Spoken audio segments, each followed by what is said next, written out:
Vamos aproveitar aqui que temos 20 minutos ainda. Os mais antigos vão lembrar que os nossos domingos era mais comum esse tipo de exercício, né? Às vezes alguns irmãos se levantavam, 3, 4 irmãos, cada um com 10, 15 minutos. E a gente já tinha conversado com o Tassi, ele tinha falado que seria alguma coisa em torno de 30 minutos. E vamos aproveitar enquanto as crianças estão na salinha ainda. Eu também queria trazer uma contribuição no avançar da meditação em Romanos 13, versículo 7. Romanos 13, versículo 7. Pagai a todos o que lhes é devido. A quem tributo, tributo. A quem imposto, imposto. A quem respeito, respeito.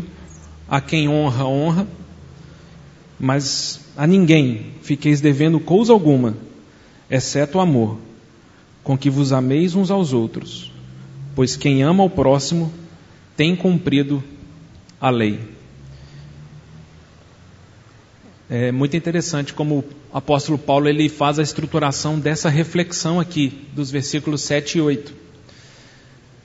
Nós não podemos perder de pano de fundo que toda essa passagem, Paulo começa esse exercício falando, vocês precisam renovar a vossa mente.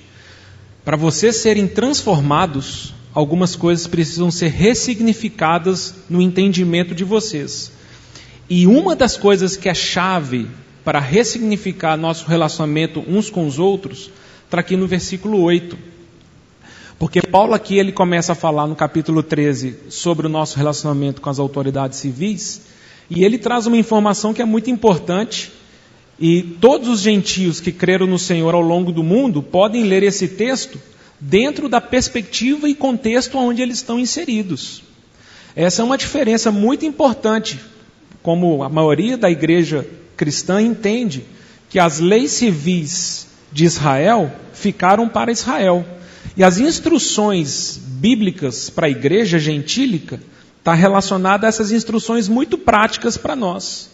Paulo, quando está falando, olha, você deve pagar tributo e imposto, então nós moramos em qual país? Brasil.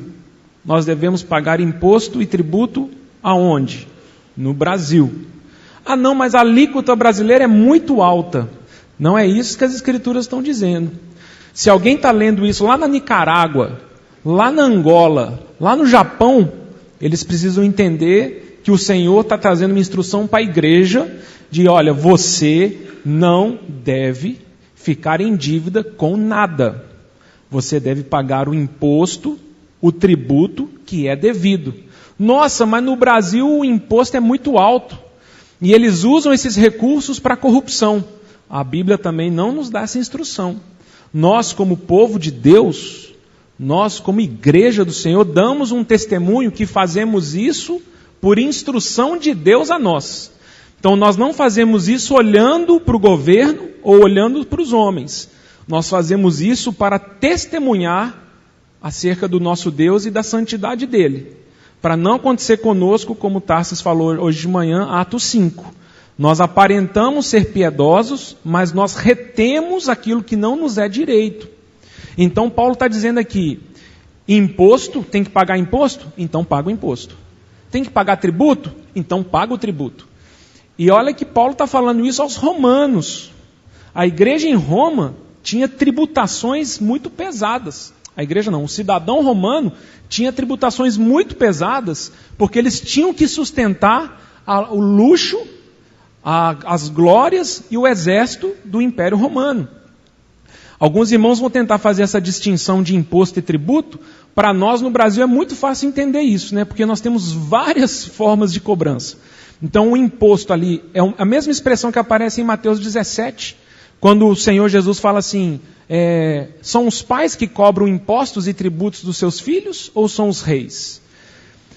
Então eles vão dizer o seguinte, são duas diferenças. Nós temos impostos, igual aqui no Brasil nós temos imposto de renda, IPVA, IPTU, nós temos várias taxações, só que algumas, como o imposto, ele é em cima dos nossos bens ou do que nós comercializamos, o que fazemos.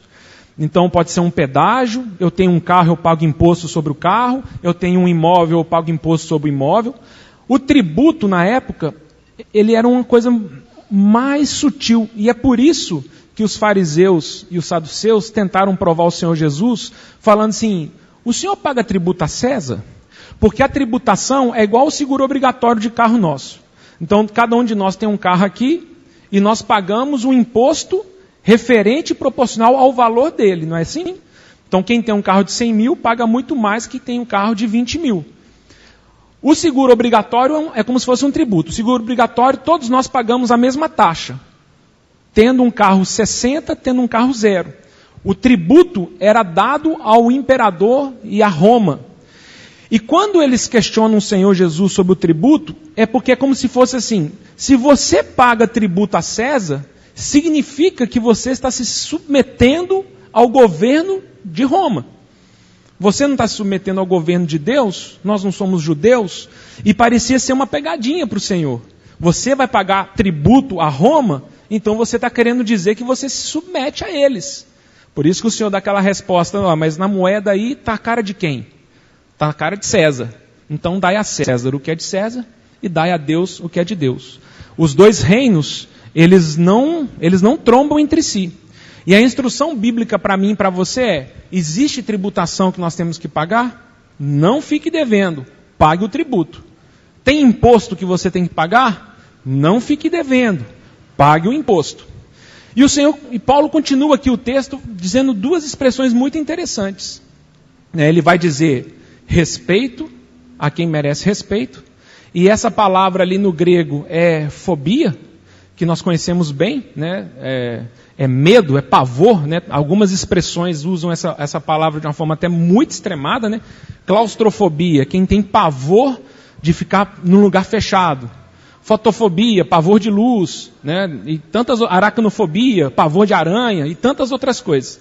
Essa expressão fobia, ela é usada nas escrituras num leque muito grande de coisas mesmo. Uma delas é terror, que é a mesma expressão, por exemplo, na Corrigida e Fiel, no versículo 3, vai dizer a expressão terror. Para que nós não tenhamos, quem tem terror dos magistrados são aqueles que fazem o mal. Eles têm que ficar com muito medo das autoridades. Mas quem faz o bem vai ter medo de quem? Das autoridades.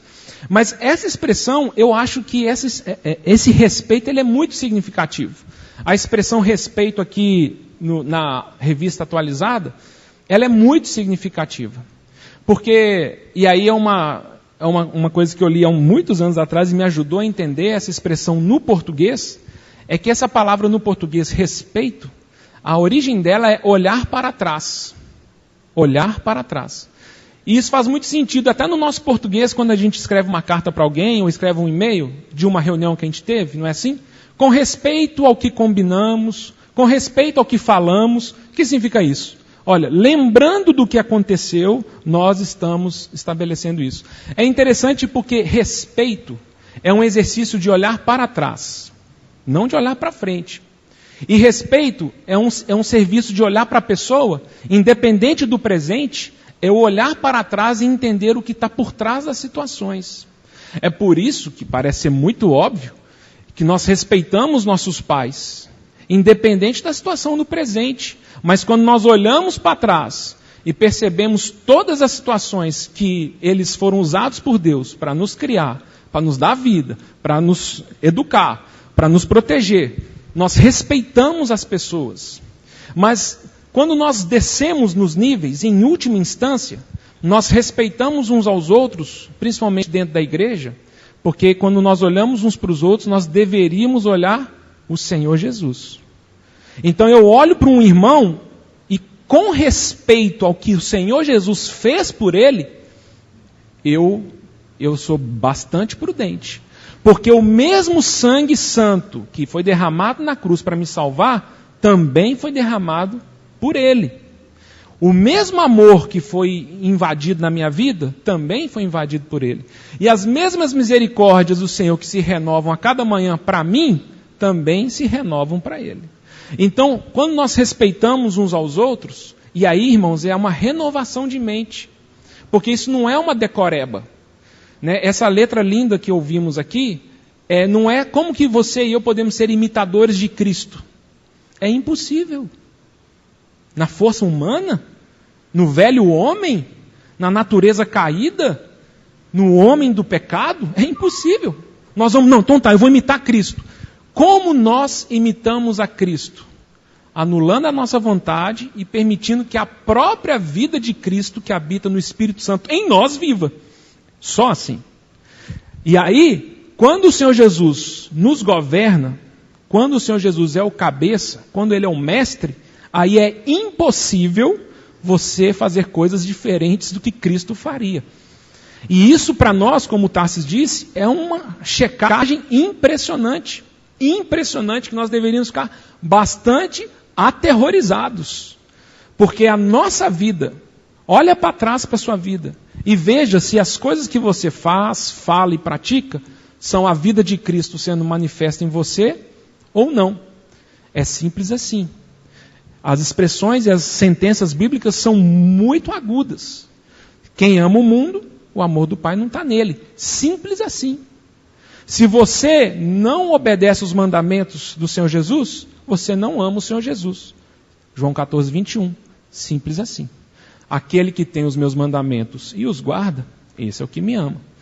Então o nosso desafio é permitirmos, é corrermos para o local da consagração, é buscarmos o caminho da sinceridade, do quebrantamento, do se derramar com sinceridade diante do Senhor e permitir que o Espírito Santo, a vida de Cristo por meio do Espírito Santo nos conduza. E aí vem a quarta situação, que também é muito interessante, que Paulo diz, que é a honra. A quem honra, honra. E também ali parece ser uma expressão relacionada a dinheiro, relacionada a finanças. Paulo quase que não foge do assunto. Tem tributo, tem imposto, tem honra, porque também essa palavra honra, ela tem um leque muito grande de expressões no Novo Testamento.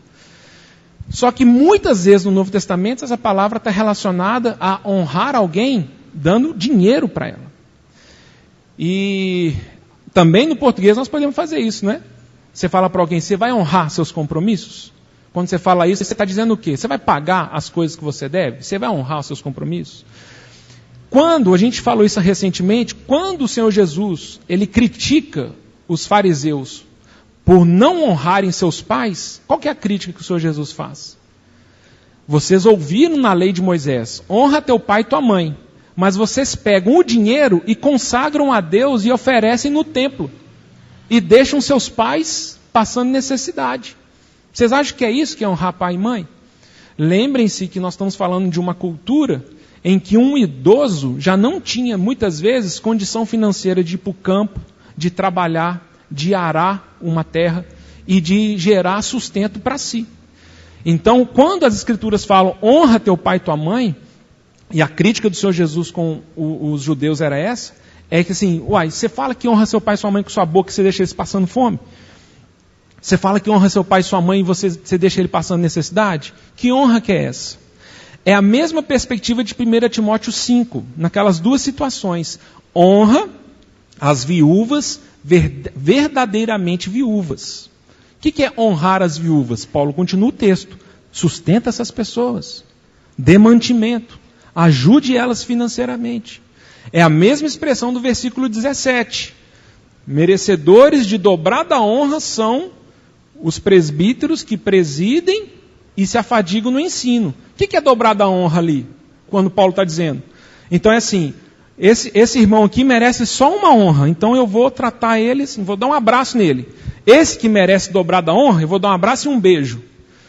O que merece dobrada honra, eu vou ajoelhar e beijar o pé dele. O que é dobrada honra nas Escrituras? Não está relacionado a essa externalidade de atitudes. Está relacionado a ofertar. Na continuação do texto, Paulo fala, não se ata a boca do boi que pisa os grãos. O trabalhador merece o seu salário. Então, honra nas Escrituras, e talvez esse é o contexto que Paulo está dizendo, preste atenção, você não pode ficar devendo nada para ninguém. Tem gente que você vai ter que dar imposto. Você dá imposto. Paga o imposto lá. Tem gente que você tem que dar tributo. Paga o tributo. Tem pessoas ao seu redor que precisam ser honradas por você. Honra essas pessoas. Mas aí entra o versículo 8. E nós precisamos pedir graça para o Senhor para Ele renovar o nosso entendimento. Porque Paulo diz assim, tem uma coisa que vocês sempre precisarão ser devedores. Então, quando nós falamos de recursos financeiros, jamais deva nada a ninguém. Agora, tem uma coisa que você sempre tem que ser devedor, e você sempre será devedor, que é, nós lemos, cadê o irmão Antônio, que é o corajoso que fala, né? O irmão Antônio está aqui hoje. O amor, né? E essa é uma mudança de mente para nós, porque o amor jamais termina. O amor não bate num fundo. A demonstração de amar um próximo não chega no momento que você fala assim, já fiz tudo o que eu tinha que fazer. Essa pessoa, a partir de agora, não merece mais. Certa vez, eu fui conversar com um irmão, e esse irmão falou isso comigo. Ele falou assim, não. Na Bíblia, lá em Mateus, Sermão do Monte, fala assim, anda 1 milha, se alguém te pedir para andar 1 milha, vai com ele 2. Mas a Bíblia não fala para andar 3, 4, 5. Eu falei, não, irmão, então você não entendeu nada do texto. Você não entendeu nada do texto. Porque não é isso que o Senhor Jesus disse. O Senhor Jesus não está dizendo que chega um momento que você não faz mais nada. Chega um momento que você fala assim, a partir de agora eu não amo, a partir de agora eu não me dou, a partir de agora eu não sirvo. Como a sugestão, se amar é servir, chega um momento que você fala, não, a partir de agora já deu. Eu já dei tudo e agora eu não devo amor para ninguém. Agora é a pessoa que deve amor para mim. Eu não sou mais devedor. Ela que é devedora de mim. Então, claro que não é isso que o Senhor está dizendo. A matemática do Sermão do Monte é, se uma pessoa te demanda isso, devolva dobrado. E se ele mandar andar 5 milhas, vai com ele 10. E se ele mandar andar 30, vai com ele 60. É isso que o Senhor Jesus está dizendo. Não há limite no nosso serviço para o outro. E esse ponto, irmãos, é um ponto que o Senhor deveria falar ao nosso coração para que a nossa mente seja transformada. Você olhar para as pessoas do seu convívio numa ótica completamente diferente. Então, eu estou bem satisfeito quando eu olho para as pessoas que eu me relaciono, quando eu olho para a minha família, quando eu olho para a minha esposa, eu já dou nota, falo, não, eu já bati no teto aqui. Eu já amei tudo o que tinha que amar. E eu não devo mais nada para ninguém, ao contrário, os outros se devem a mim. Não é isso. Paulo diz, existe uma coisa que nós todos temos que ser devedores, no amor.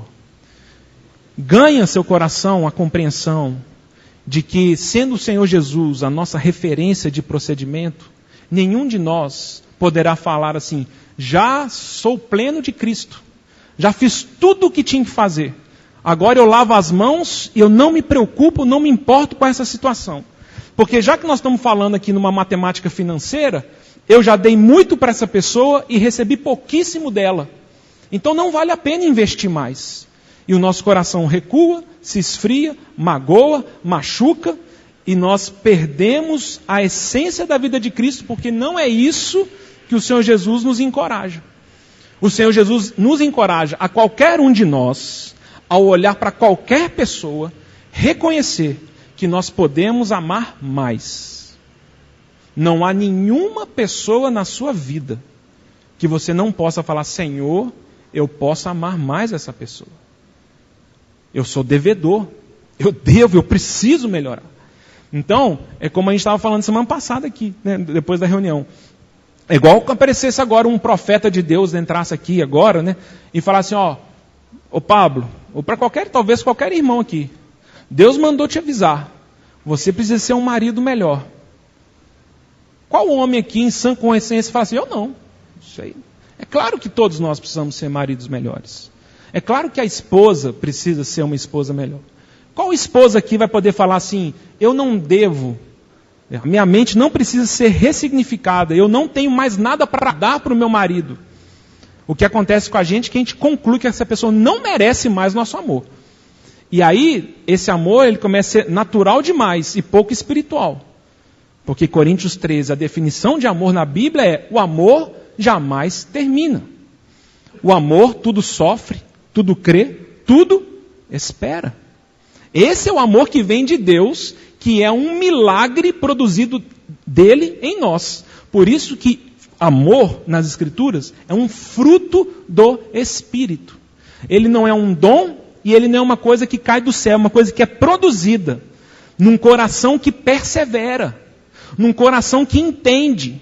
E ele fala, a despeito do que eu estou sentindo e a despeito do que eu quero, eu vou prosseguir em servir. Eu não vou olhar o que a pessoa está me dando. Eu sei que eu posso dar mais para essa pessoa. E esse senso de dívida nos dá e nos veste de roupas de humildade. Porque nós nos humilhamos, até mesmo porque muitas vezes você vai dando para uma pessoa e você talvez fique numa expectativa que um dia ela olhe para você e fale assim, puxa vida, como você é boa para comigo. Como você é carinhosa, como você é misericordiosa, como você é respeitosa. Mas muitas vezes, um coração adoecido, ele não percebe isso. E ele ainda pisa mais, briga mais, judia mais. E a gente fala, já cansei, né? Não tem jeito, eu não vou amar mais essa pessoa não merece. Mas não é isso que as Escrituras desejam, que a nossa vida prossiga. Não importa o que você faça, quando eu olho para você, eu me percebo um devedor do amor de Deus. Difícil para nós, não é? Mas a ninguém fiqueis devendo nada, exceto o amor. E eu queria terminar com essa parábola de Lucas, capítulo 17.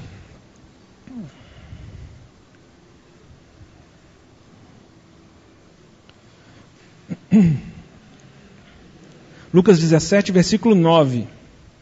O Senhor Jesus, ele diz assim, no final da parábola, ele vai contar a história de um servo que fez tudo o que o Senhor dele mandou. E ele faz, no versículo 9, ele faz uma pergunta. Porventura, terá de agradecer ao servo por este ter feito o que lhe havia ordenado? Será que um senhor deveria agradecer ao seu servo pelo fato dele ter obedecido? Versículo 10. Assim também vós, depois de haverdes feito quanto vos foi ordenado, dizei, somos servos inúteis, porque fizemos apenas o que deveríamos fazer. Quando nós pensamos e desejamos ser igual ao Senhor Jesus, João 13:1, o testemunho do apóstolo João é, tendo Cristo amado os seus, amou-os até o fim. Amar até o fim. Olhar para o outro e falar, eu te devo. Eu posso te amar mais. Eu posso te servir mais. Eu posso me dar mais para você.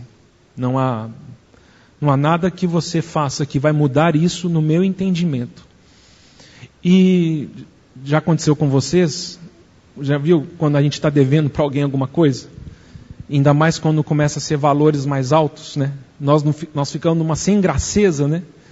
Então nós estamos devendo dinheiro para alguém e falamos, eu vou te pagar quando der. E a gente é como se a gente tivesse que dar satisfação para a pessoa, né? Porque aí você compra um tênis novo, você fala, nossa, eu comprei um tênis novo e devo dinheiro. Aí você vai na pessoa e fala, deixa eu te explicar, esse tênis eu não comprei não, eu ganhei, viu? Porque senão a pessoa vai começar a achar que eu não estou lembrando da dívida. E quando a gente paga essa dívida é um alívio, né? Fala assim, não, agora nós podemos conversar aqui sem eu estar te devendo nada. Vamos, bola para frente. Mas o que a Bíblia diz para nós é que um coração que ele deseja se relacionar com o outro, como se fosse o próprio Cristo nele se relacionando com o outro, esse coração que é minimamente saudável, ele discerne que ele está bem distante de ser como Cristo. Então essa sensação de olhar para o outro e falar assim, não, eu te devo, irmão, eu deveria ser melhor do que eu sou. Eu deveria falar melhor do que eu falo, eu deveria dedicar mais tempo, mais do que eu dedico, eu deveria te servir mais do que te sirvo. E quando isso acontece nos nossos relacionamentos, a gente começa assim, não, irmão, eu que devo, né?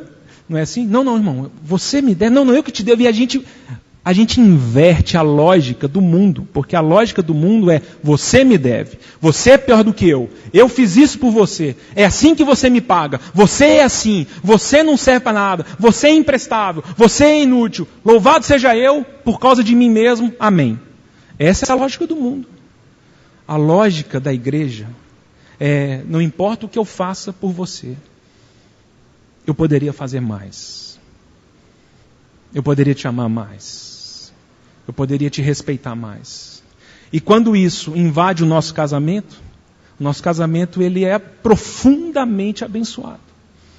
Quando eu paro de olhar para o meu cônjuge e eu faço uma contabilidade, contas pagas, contas a receber, exigível de curto prazo, exigível de longo prazo, conclusão, déficit. Você não é a esposa que eu merecia ter. Você não é o marido que eu merecia ter. Quando isso acontece, o Senhor precisa urgente invadir meu relacionamento e transformar minha mente. Quando nós entre irmãos nos relacionamos medindo desempenho, competindo uns com os outros, queda de braço, nós não vamos prosseguir na fraternidade cristã. Mas quando cada um de nós olha para si e fala, Senhor, eu quero amar o meu próximo com o amor de Cristo. Como que você conclui isso? Não é lógico falar, Senhor, eu sou o devedor. É a loucura de Jó. Por isso que no final do livro de Jó ele fala assim, Senhor, eu me abomino. Porque em Jó 31:6, Jó teve a coragem de Jó, o homem mais íntegro que andava na terra. Palavras do próprio Senhor Deus. Jó, ele vira para Deus e fala assim, pese-me com balanças fiéis. Então verás a minha integridade. Você tem coragem de falar isso para Deus? Eu tenho coragem de falar, Deus, me pese nas balanças corretas. Balanças da tua santidade. É por isso que Jó, lá no final da história, ele fala, Senhor, como eu me abomino. Como eu agora vou para o pó. Quem sou eu? E eu falando para Deus, pese-me com balanças fiéis. Porque se acontecer conosco, igual aconteceu no livro de Daniel, quando Deus fala para mim e para você, pesado fostes na balança, qual que é a resposta que você vai ouvir? O rei ouviu, e foste achado em falta. No final da minha vida e da sua, irmão, quando nós fomos pesados na balança, o que nós vamos ouvir do Senhor? Sabe qual é o segredo, irmãos? Em falta, nós estaremos por resto da vida. Nenhum de nós será pesado na balança e o Senhor falará assim, perfeito. Então, qual que é a lógica do cristianismo? É que quando eu entendo o miserável homem que sou, eu passo a olhar o meu próximo com outros olhos. O texto que eu mencionei hoje de manhã, 1 Timóteo 1,15, Paulo fala o que lá? O Senhor, Jesus veio à terra para salvar os pecadores, e a última frase do versículo que eu não mencionei é, dos quais eu sou o principal. É a absoluta consciência de um devedor. Não, irmão, não importa o que você faça, eu estou sempre em dívida. E quando essa consciência da santidade, da justiça de Deus invade o nosso coração, a forma como olhamos as pessoas muda. E a forma como nós relacionamos uns com os outros muda. E aí nós entendemos Tiago, porque a misericórdia triunfará no juízo. O Senhor vai falar assim, você já aprendeu a lição. A lição era essa. Você é miserável. Você precisa entender que você não é nada. A falta de perdão, a maledicência, a amargura, a mágoa, tudo isso brota de um coração orgulhoso, que esquece que é um profundo devedor de amar o próximo. Termine, irmãos, com um exemplo que eu lembrei nessa semana. Não sei quantos irmãos já viram um filme, A Lista de Schindler. Eu acho que muitos de nós vimos esse filme, né? É aquele filme que, por exemplo, no meu caso, eu vi só uma vez na vida, porque eu não tenho estômago de ver de novo. História real ali que Spielberg gravou lá dos campos de concentração, da história real desse alemão chamado Oskar Schindler. Que ele era um alemão que usava os judeus como mão de obra barata para construir as armas para os nazistas. Então, ele pegava os judeus que já estavam nos guetos, que já estavam sendo marginalizados pela sociedade alemã, e ele falava assim, não, então traz eles para trabalhar para mim, porque eles são quase escravos, eles não vão cobrar salário. E o filme é muito bonito mesmo, e ele é tocado no meio do filme, de entender que ele tinha que salvar aqueles judeus. E ele começa a usar todos os seus recursos, ele já era um homem muito rico, e ele começa a usar todos os seus recursos para salvar o máximo de judeus possíveis. Porque por isso que era conhecida a lista de Schindler, ou os judeus de Schindler, porque quando alguém entrava na lista dele para ir trabalhar na fábrica, não era levado para o campo de concentração, aonde a maioria deles morreu. Então, quando um judeu ia para a lista dele, ele falava assim, eu quero o Gabriel para trabalhar na minha fábrica. Esse judeu era salvo da morte. E ele, nesse processo, ele também falou assim, não, mas eu vou produzir arma? Não vou produzir arma, né? Para matar pessoas?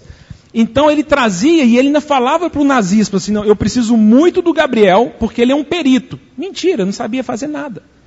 Mas ele subornava todos os soldados nazistas e ele pagava para que eles não delatassem o que ele estava fazendo. Ele pagava para outras fábricas produzirem as armas, porque ele não tinha condição de produzir as armas. E a história então vai passando.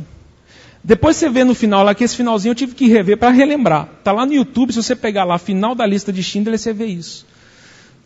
A guerra acaba, né, os nazistas são entregues, e ele, é muito interessante porque ele, em todas as instâncias, ele era um nazista. Ele era alemão. Então ele tinha que fugir.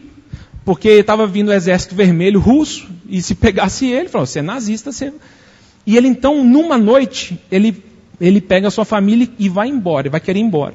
E quando ele pega o carro dele para ir embora e fugir, todos aqueles judeus que ele salvou, eles aparecem diante dele. Né? E a gente vê na história antes, né, eles arrancam, né, obturações, ouro que tinha nos dentes, para fazer um anel para ele. E aqueles judeus falam assim, nós queríamos te agradecer. E ele fala, tá. Ele fala assim, a gente queria te dar esse anel. E no anel estava escrito, aquele que salva uma alma, salva o mundo inteiro. Nós descobrimos de onde o Haddad inventou aquela frase do Roda Viva, né? Porque isso não está na Bíblia, mas está no Talmud. Quem salva uma alma, salva o mundo inteiro. E nessa hora, aparece que a ficha cai na cabeça de Schindler. E realmente é uma daquelas cenas que você dá aquele nó no estômago. Porque ele fala assim, mas eu podia ter feito mais. Eu podia ter amado mais. E os judeus falam assim, você salvou 1.100 pessoas. E ele fala, mas esse broche que eu estou usando aqui, se eu tivesse vendido esse broche, eu salvava 2 judeus. Esse carro que eu tenho, se eu tivesse vendido esse carro, eu teria salvado 10 judeus. Por que eu guardei dinheiro? E ele cai, ele ajoelha, ele chora. E ele fala, como que eu desperdicei a minha vida? Como que eu desperdicei dinheiro? E eu poderia ter tido uma vida com muito mais propósito. Eu poderia ter dado as coisas importantes. Eu poderia ter amado mais. Né? E aí o filme termina na história real, todos aqueles judeus que foram salvos, né? Pelo Schindler entregando lá uma pedrinha no túmulo dele. Mas, irmãos, me parece que essa é uma consciência. Aquele que mais ama, mais senso tem de dívida. Se você está bem satisfeito no seu coração, se você está achando que a sua vida está 10, reveja isso, renova a sua mente. Porque o Senhor Jesus em nós, Ele vai sempre nos levar a olhar para o outro. E nós, irmãos, essa parábola que nós lemos, se porventura, você ouvir do Senhor Jesus no tribunal, servo bom e fiel, nós deveríamos falar isso. Senhor, eu não passo de um servo inútil, porque eu fiz apenas o que o Senhor ordenou. Senso de dívida, irmãos. Olhar para as pessoas que o Senhor tem colocado na nossa vida e pedir que o Senhor inunde o nosso coração de amor por elas, para que a gente olhe as pessoas na perspectiva e olhar de Cristo. Porque se nós olharmos uns para os outros na perspectiva de Deus, nós vamos olhar um para o outro e falar assim, eu posso te amar mais. Eu posso te servir mais. Eu posso ser mais bênção para você do que eu sou. E me parece que é isso que Paulo está dizendo. A ninguém fiqueis devendo coisa alguma, exceto amor, com que ameis uns aos outros. Que o Senhor nos dê esse coração de devedores, de olharmos um para o outro e falar, irmão, me perdoa, eu deveria te amar mais. eu deveria te amar mais. Né? Isso me parece que é o genuíno soprar do Espírito Santo no meu coração e na Assembleia.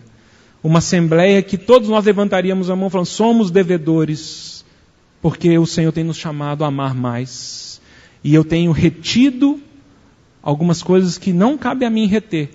E eu deveria ter um coração mais generoso em amar e servir o meu irmão, meus pais, meu vizinho, meu marido, meus filhos, mais do que eu tenho feito. Senhor, dá-me um coração igual ao teu, muda a minha vida, Senhor. Me dá consciência do chamamento para o qual eu fui designado. Amar o meu próximo com o amor de Cristo. E tendo amado, né, amá-lo até o fim. Né? Que o Senhor nos abençoe.